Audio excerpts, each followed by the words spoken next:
again at TGIF. We're ending this work week warmer than how we started. Temperatures across West Texas in the 90s. Here between our southern counties, lower 90s. A couple places in the upper 80s like Big Lake and Midland, both at 88 degrees. 93 degrees here in San Angelo. Up in the Big Country, more of the mid to upper 90s. 95 in San Angelo.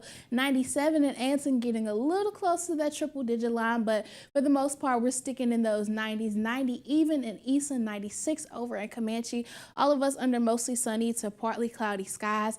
Tonight's going to be another night that'll be closer to average, partly cloudy skies with temperatures dipping into the lower 70s across West Texas. Not really anybody getting into the upper 60s tonight. We're going to get down to 72 degrees here in San Angelo. 73 is going to be the low in Abilene. 70 on the dot for Brady and Menard. 73 over in Breckenridge. That's going to be one of those relatively warmer spots for tonight. Now over the weekend, we're going to maintain mostly sunny skies, highs getting into the mid 90s.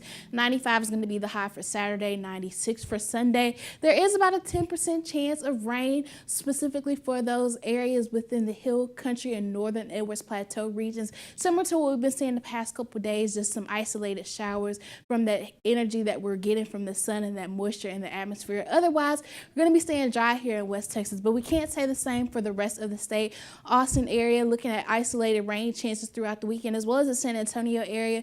The Austin area sticking in the upper 90s all weekend. San Antonio area lower to mid 90s.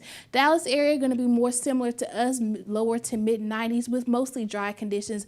The Houston area, however, looking at more scattered to widespread rain chances, sticking into the upper 80s. So if you have any plans for travel this weekend, the Dallas area will probably be your best option, because anywhere else you'll probably be running into some rain chances. But our rain chances are going to be back on the rise as we look towards the start of next week. Like I said, we're staying mostly dry this weekend, but as we get to next week, isolated chances for Monday becoming more scattered to widespread as we get to the middle part of the week. That's thanks to this cold front that we're tracking, that by Monday going to be in the Panhandle, making its way slowly southward, going to be stalling here in West Texas by Tuesday before that starts to lift back northward, make its way back north by Wednesday. But with that, we'll see those rain chances. So we'll talk a little bit more about that, of course, as we get into the week, giving you a better look at timing and totals. But right now, this is just the idea of what we're expecting. So hopefully, San Angelo will finally get some love with that rain next week. It feels like every time we get rain, it just keeps missing us. So our fingers are crossed that we'll finally get some much needed rain chances. But as you see,